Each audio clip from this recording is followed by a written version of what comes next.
murya a jikinta da yake sanyaya rayuwa, tana da tafiya, tana da structure da yake sanyaya rayuwan gidan auratayya, wata mijinta da idan ya daga idon shi zai samu nutsuwa. Annabi sallallahu alaihi wasallam ya cewa ad-dunya mata'un wa khairu mata'iha yace imra'atu salihan. Duk daɗin duniya ki cika za ki je Turai, ki je London, American, whatever you, ki zaga ko ta ina ki dawo, ya zaga aje, wallahi idan ba mata saliha Allah ya ba mutum bai, is equal to zero, bai samu komai ba. To problem ɗinmu shine wace ce mata salihar. Kullum aka zo kin ɗauka wannan idan da ake sa kamar maiya kina wil da ido, ke ce mata saliha? Ko kin zauna mai iya rashin kunya, mai taku a cikin mutane, a ga zaki iya banga a titi ki dambe a makaranta a jimriyanki, ko kuma yanzu abin da muka samu wai 'ya'yan Hausawa ta fito tana daba a mata aski, ta fito ta sha kwaya, ta sha wiwi, ta sha ganja, ke ce haɗaɗɗiya? To that is where the problem lies. Mace ita ce wacce take fighting ma aljanna, ma kanta, ma 'ya'yanta, ma danginta, ma al'umma musulmi. Ita ce wacce take fighting for them. So long as baki san wannan ba, to gaskiyan al'amari kin kwafsa akwai matsala. Abu na biyu, shi ɗa namijin. Annabi sallallahu alaihi wasallam ya ce idza atakum man tardawna dinahu wa hulqahu, yace fazawju ila tafalu zalika, yace takun fitnatu fil ardi wa fasadun kabir. Idan ɗayan ku yazo neman auren yar ku da aure, farkon abin da ake bijinka ba motoci ba, ba lefe ba, ba niga da as down ba kafafa da no. Farkon abin da ake bincika, in ji fiye halitta na Muhammad sallallahu alaihi wasallam, daga bakin da baya ƙarya, yace ku binciki addininsa.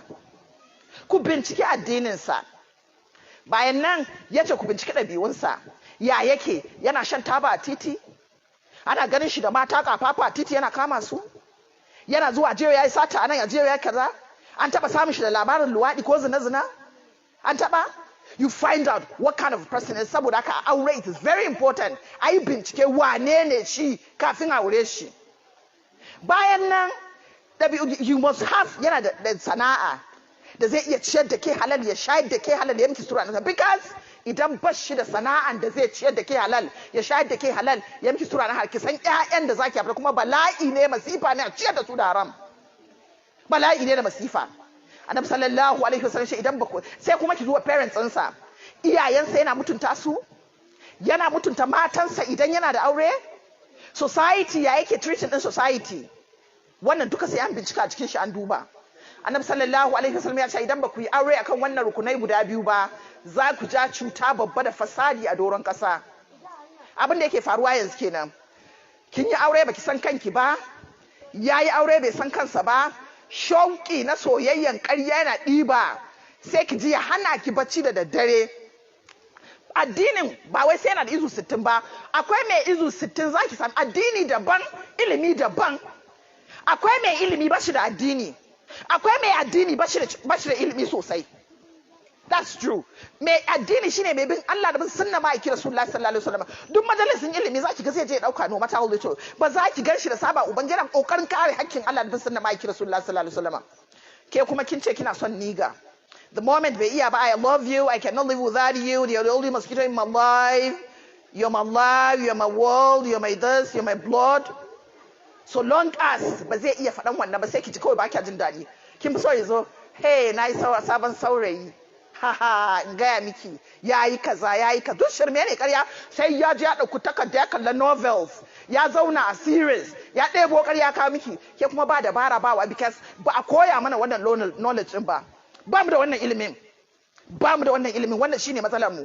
In an tashi sai kita kai ta isa aure, ni kan koma waye a kawo da Allah ta samu ta aura. Musa ka zauna kana ne ka zama dan iska, ga yar gidan wannan to an ce tana yawo tana shashe, to shashan wani abu ne, ke za ta daru a je a yi auren.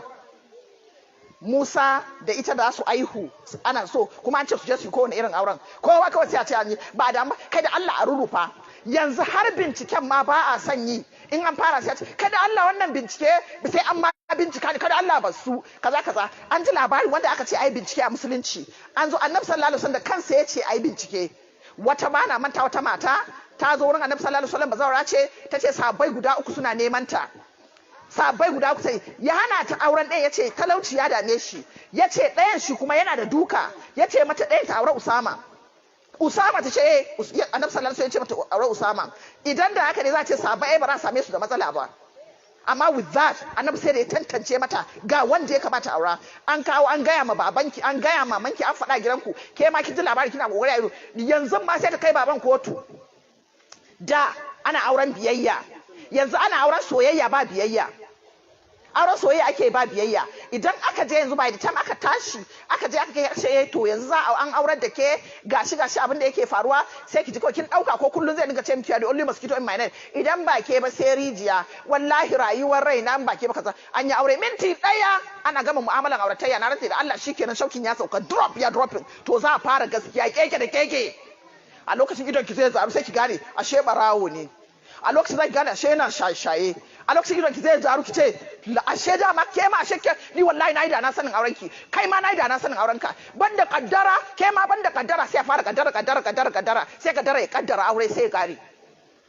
Wannan shine kadan from it. A cikin ilimin da ya kamata ki a rayuwarki shine ki zamanto kina da wayo. Abu na biyu, ki zamanto kina kamanta addini.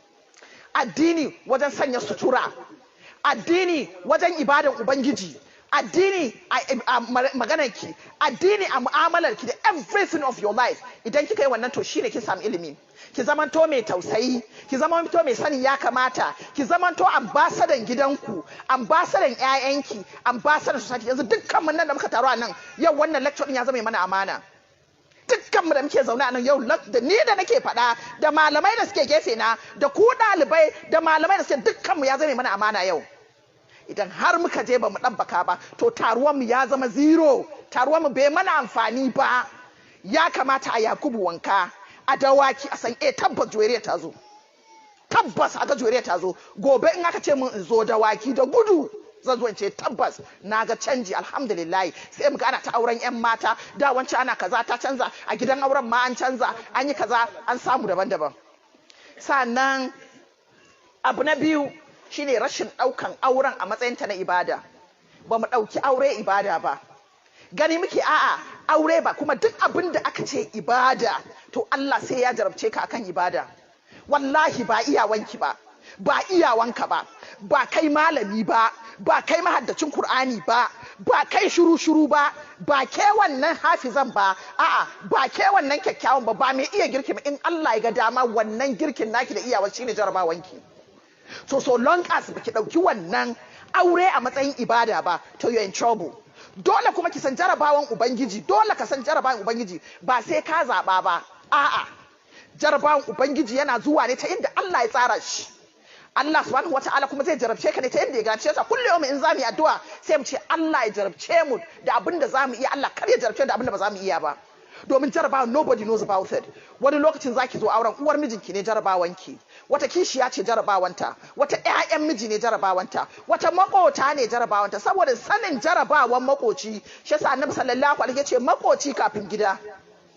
A san waye makota kafin a samu gida, domin makotan su ma jarabawa ne.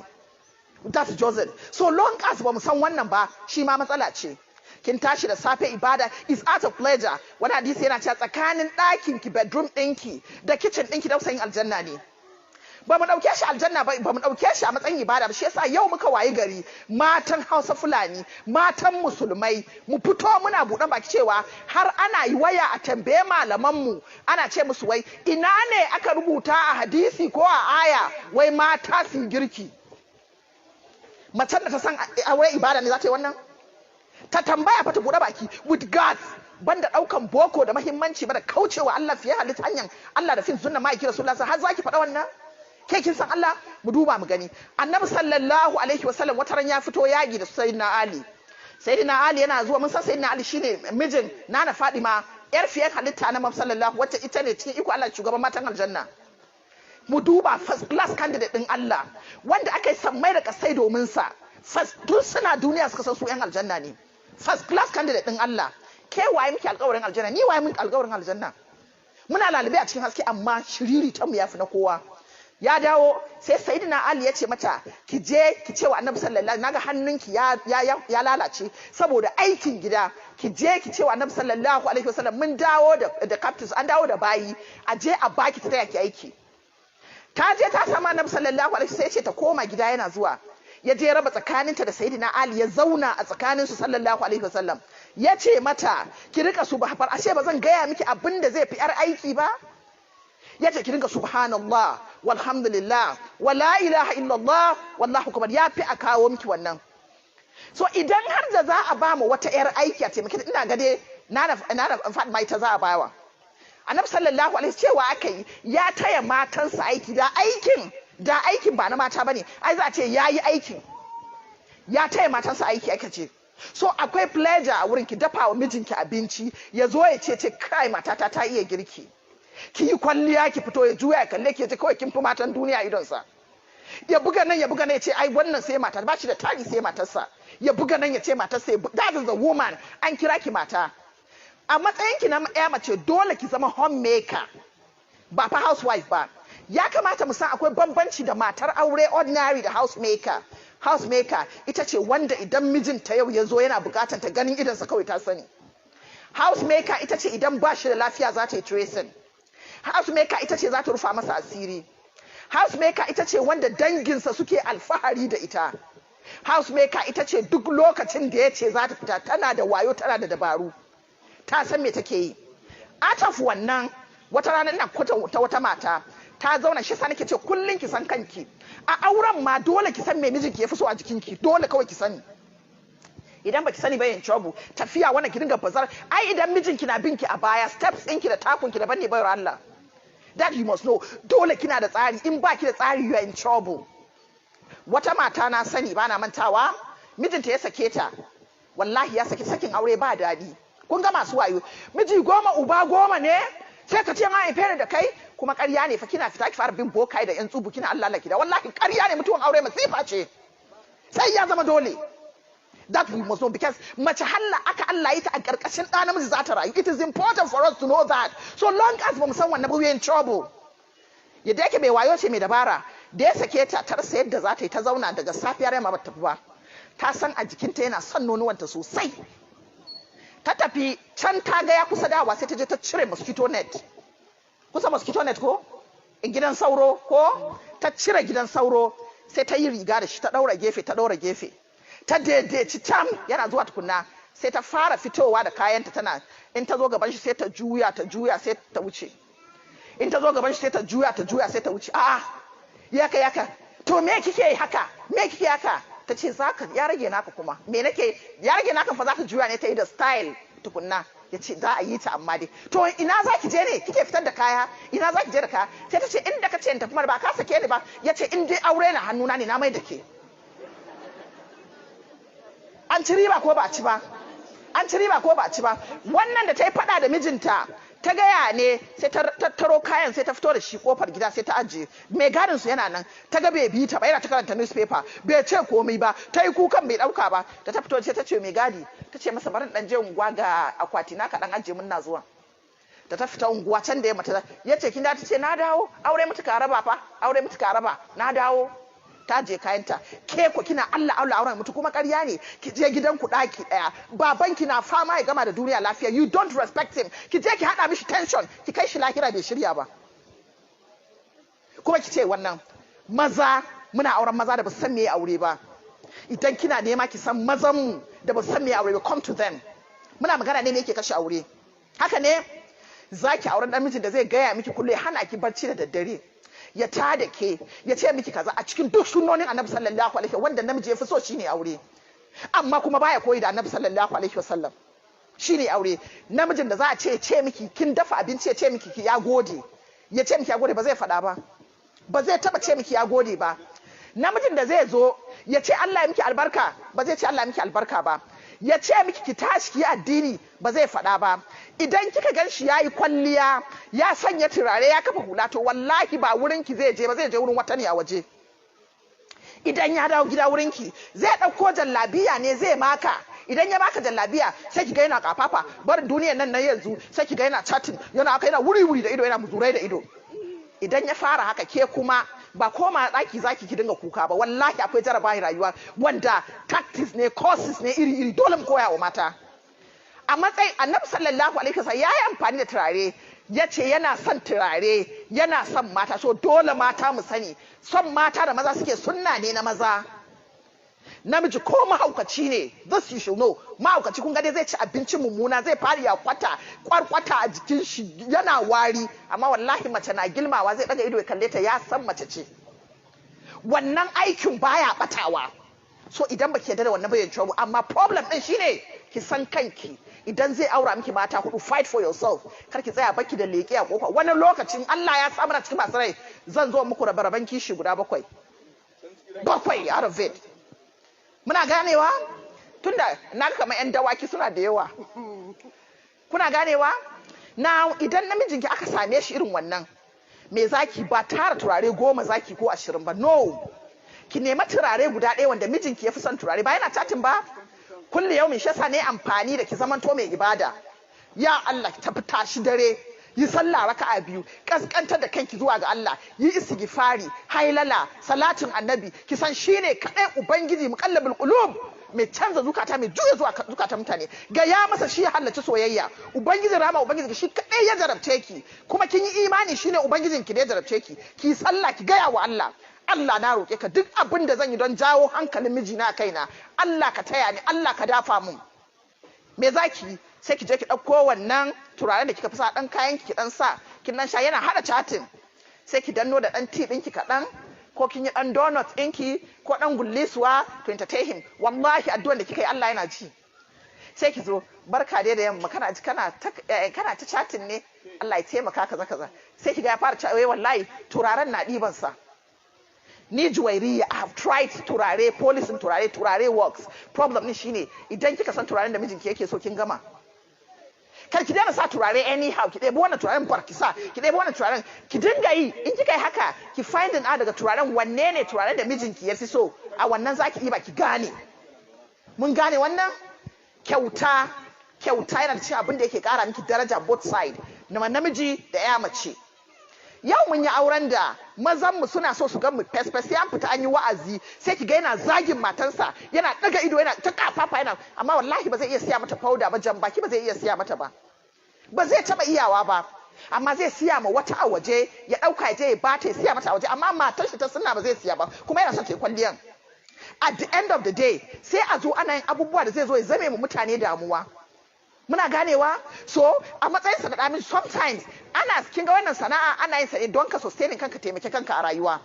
Wallahi Allah ya sanya mana wani jarabawa, babu yanda zaki ki samu maza yanzu 100% suna kula da mata, kuma wallahi ba a duniyar nan aka fara shi ba, tun zamanin Annabi sallallahu alaihi wasallam ake haka.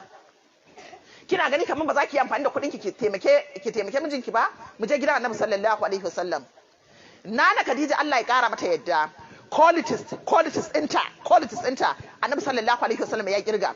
Mace ki zaman to mai qualities. We learn from the Prophet sallallahu alaihi wasallam. Let's learn from them.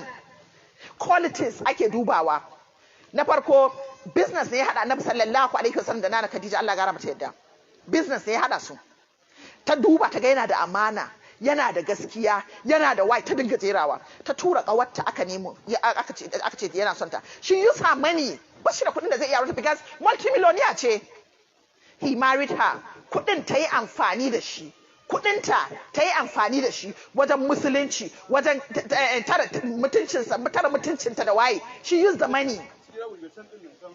Kuɗin nan da muke magana ta yi amfani da shi. Wata rana Annabi sallallahu alaihi wasallam bayan ta rasu, yana zaune da shi da suna na Aisha, suna zaune a cikin gida. Sai ga ta nan ta yanko, wata kawar Nana Khadija kenan. Sai ta yanku tana zuwa, sai aka ga Annabi ya tashi, irin kaga an august visitor, ya tashi ya miƙe. Da aka ga ya miƙe, sai aka ga ya cire rawanin sa yana shimfiɗa. Nana Aisha ta ji mamaki, ta ce ya Rasulullah, ni kan wace ce wannan? Sai ce kawar Nana Khadija. Ta ce wace ce ni kan Nana Khadijan nan? Bai ce mata komai ba. Baguwa ta zo, ya gama entertaining ɗinta, aka yi abin da ya dace, bayan ya gama ta tafi. Da washe gari da safe sai je kofar Nana Aisha Allah ya kara mata yadda, sai yi sallama ta fito. Yace jiya kin tambaye ni wace ce Nana Khadija? Yace ita ce matar musulma, mata ta farko da ta fara musulunta. Yace ita ce uwar yayana. yace ita ce wacce ta fara sa na san wane ne mala'ika, yace ita ce wanda Allah subhanahu wata'ala ya turo mala'ika Jibrilu ya gaishe ta, yace ita ce wacce ta yi sadaka da kudinta, kuma musulunci ya dinga jera qualities ɗinta, ya dinga jera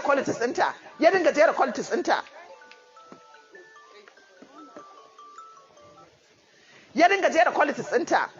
Bayan ya tafi da safe, da yamma ya sake dawowa, sai da ya kwana 30 ya tafi ya dawo yana gaya mata qualities ɗin Nana Khadija, Allah ya gara mata yadda. Ki nema qualities a wurin namiji. Wannan ya nuna mana cewa mace tana neman matsayi ne a wurin namiji with everything of your life. Aljanna wallahi ba neman ta da wasa. Aljanna ba neman ta, ko kin dauka zaki kwanta a gado ne ki samu aljanna. Wallahi ƙarya ne, you must fight for it. Allah subhanahu wataala ya taimake kuma da rahamarsa. Zainab binti Jahsh lokacin da Annabi sallallahu alaihi wasallam ya auro ta, tarihi ya nuna kyakkyawa ce, tana da business ana kiranta Ummul Masakin. Idan ta shiga ɗaki, by the time ta zauna, Annabi sallallahu alaihi wasallam in zai je ɗakin ta, Sunana Aisha za su ce to in ya shiga shikenan za ta dauke masa hankali, me take yi ba sani ba. So rayuwar mace da miji akwai sirri. In kina so ki burge mijinki, akwai sirrin da zaki daga keshe shi, ko kawa ba za ta sani ba, balle a tona miki asiri. A wannan lokacin a'a za ta bashi zuma, za ta bashi nama, za ta yi waye za ta bashi. She was sustain him. She has the money. Ita ce wacce ta dafa abin lokacin Annabi sallallahu alaihi wasallam ga sahabbai sun zo ranar girkin Nana Aisha ne, yace barta dafa wani abu akai masa. Aka dauka za a je akai. An ja Nana Aisha ta buga kwado ya fadi. Bayan buga Annabi sallallahu alaihi wasallam yayi murmushi, yace yau kishin mahaifiyarku ya tashi. Ya tattara da su ta wucewa is nature, kishi gaskiya ne, amma wani irin kishi. Mun gane wannan? So idan mijinki ya kauce, farko ba za ki ce Allah ya tsine masa ba. Mata muna da rauni, addu'an mata karɓaɓɓe ne a wurin Allah subhanahu wataala. So mu zamanto da yau wallahi masifu da muke fuskanta a gidan aure a duniya yau, na rantse da Allah mata muna da kaso 50 zuwa 60 a ciki. Matukar ba mu yarda da wannan ba, so we are in trouble. Mu daina ganin gidan mutane, kowa da irin jarabawan shi. Bayan da zaki wai ga masu kuɗi suna nan suna kwance asibiti, wani ma wallahi ci ya gagare shi. They are there in the hospital, suna nan ga kuɗin amma kuɗin ba zai musu amfani ba. Ke ku kina nan ga lafiya, Allah ya baki, sai ki shekara baki zazzabi ba, zaki ci masaran ki lafiya da kukan ki, wata ma nama ba tare da bata ci ba. Haka jarabawan take. Mun gane wannan? So ki san kanki, don Allah ki san kanki. Kuma magana da tsari is important. Shi magana akwai sihiri a cikin magana. Maganan nan da muke akwai sihiri a ciki. Ka iya bada haƙuri, a kin yi laifi, dan Allah kai haƙuri, ki biye shi da hawaye, ki san me zaki is important. Biyu, abu na uku shine ƙarya. Da mata da maza muna ɗaura aure akan ƙarya. Yago zai neme ki ko kina neman shi, kin je kin nemo kayan aro kin sa. Ya zo shi ya je nemi kayan aro ya sa. Ya nemo aboki mai moto, ya nemo waye mai ya je ya dauko ya kawo. An zo ke kin dauka ke buɗin ki aure mai kuɗi, da kina sa addu'a kina istihara, wallahi Allah zai fita da ke a wannan kangin. Amma burin ki shine an kawo Sadiya akwatuna 12, ke ma competition ya shiga. Kina wannan. So shi kuma yana son ki, ya san yadda zai ya je ya ruɗe ki, ki ja damuwa. Ƙarya haka a unguwan da nake bana mantawa, kusa da estate din da muke, wani abu ya faru. Wallahi da cike dole a yi shi. Yaron nan yana son ya aure yarinya amma tana da tarbiyya sosai take da shi. So ya san shi niga ne, dan iska ne, ba za a bashi ita ba. Kun san abin da yayi? Sai ya nemi masallacin da mahaifinta yake sallah. Sai fara zuwa. A ranar farko da ya je masallacin da mahaifinta yake sallah, zai je kamar magariba, an yi raka'a biyu, sai samu raka'a daya, zai tashi ayayi, sai jera gira. Baba na gefe sai ji, sai dinga yaka, sai zo yana kusa da baban, kullum yana kusa da baban. Idan ya zo kusa da baban haka, yana sallah, bayan ya yi sai ce, baba ina yini lafiya, na gajiya, assalamu alaikum malam, sannunku ina gajiya, lafiya sannunku malam, sai ya tafi. Sai da suka gane waye ne, kullum ya zo, sai da ya wata 3 yana yi wa mahaifinta haka, bata san yana son ta ba. Sai da ya tabbatar da ya gane shi da kyau a mutumin kirki, sai fara zuwa gidansu. Ran da baban ya yi ido 4 da shi, malam wane ina gajiya, lafiya, shiga mana, shiga da shi gida, buɗe mishi ɗayan falo, shiga da shi gida. Labarin da nake muku ya aure ta. Kun ga ɗaya? Na biyu, kar ki bari namijin da zai neme ki, ya neme ki da zina, ya miki ƙarya. ya neme ki da zina ya miki ƙarya, matsala ce. Kuna ji?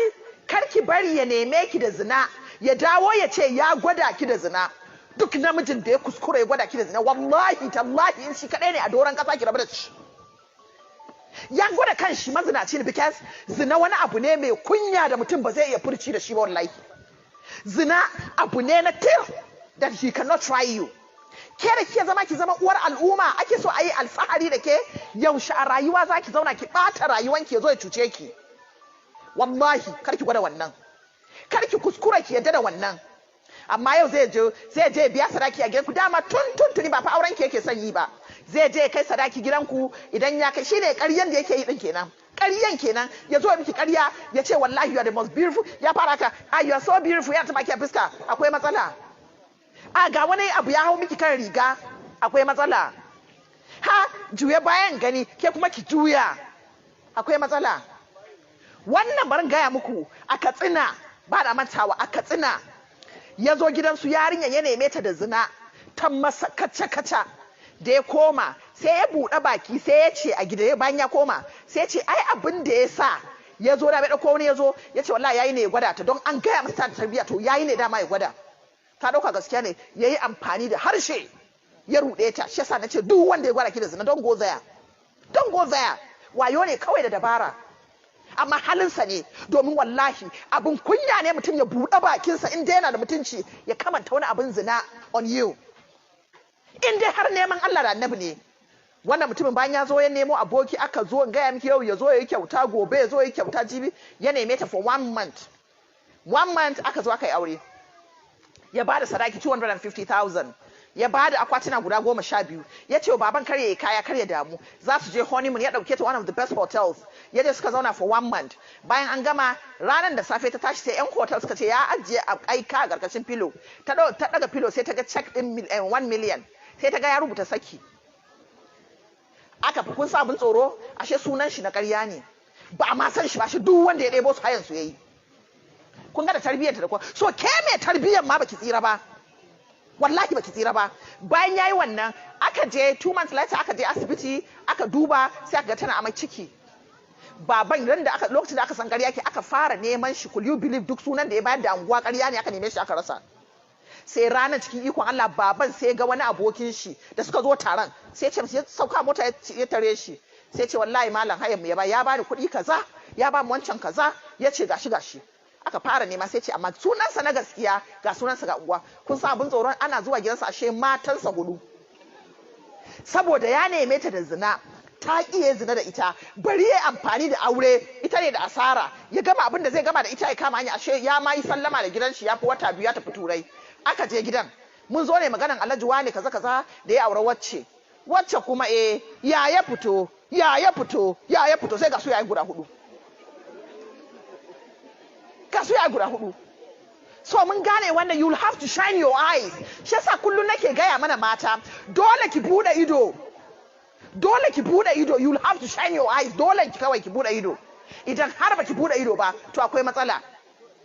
Mun gane wannan. Sai abu na uku shine muna koyi da Yahudu da Nasara. Auren Yahudu da Nasara muke koyi. Events din mu karkab, auren rakin mu karkab ya koma na Yahudu da Nasara. Ya koma zaki kauyawa day, zaki Fulani day, zaki nemo DJ, zaki yi waye, to the extent in wata sai ki ji ce to ni dai bana raban, amma dai zan je in zauna in kalle su. Abokin barawo ne fa. Man tashabba bi qaumin, annabi ya ce fa huwa minhum. Kin je an zo, kuma meye ma abun gwane cewa wurin duk inda yanzu farfadiyar nan da muke zo da izinin ubangiji, mala'iku ne anan saboda muna faɗan Allah da fiye halitta na Muhammad sallallahu alaihi wasallam. Amma dai wanda ake kiɗi fa, ake rawa fa, annabi sallallahu alaihi wasallam ya ce sauti biyu Allah ya la'ane su, Allah ya tsine musu sauti biyu. Ya ce duk wanda Allah ya masa ni'ima, ya bi ni'iman da wani kiɗi, to Allah ya la'ance wannan ni'iman. Aure ni'ima ce ko ba ni'ima ba ce? Ana binta da kiɗi ko ba a binta? An baki position a office, kin je kin bi ta da kiɗi, a ce wai birthday, wai +1. Ba saboda tsabaragen batawan basira shi yasa muke cewa +1 ba? -1 ne ko +1? -1 ko +1? Wai kara miki +1 din a ina? Saboda tsabar rage batar basira da toshewan basira, wai +1 wai ana birthday, ai ta rawa a cake, ai waye ai party gagaruma. Ki je a ganki a wurin, yar musulma da tarbiyyarki, uwar yaya. Barin gaya miki abin da ki sai ba, wallahi tallahi kun ga wayannan abubuwan da muke yi wata rana da kuɗi na rantsi da Allah. Ga yanzu ga CD, ga waya, ga CD, ga su wayan nan, ga waye, record na nan. Akwai record ko babu? Akwai record ko babu? Wani yaro bana mantawa, mamansa ta yi aure lokacin aka yi dabdala, aka yi dina, aka yi party, aka yi waye. Tunda ta zo ta yi auren ta zama ustaji, ta sa hijabi, ta sa niqabi, ta sa waye. Sai wani abu ya faru. Ran da kawarta ta zo daga wani gari sai ta ce mata, "A wacce ina sidin aurenkin nan ne kaza yana nan." Sai suka dauka suka slotin suna sawa suna ta kallo.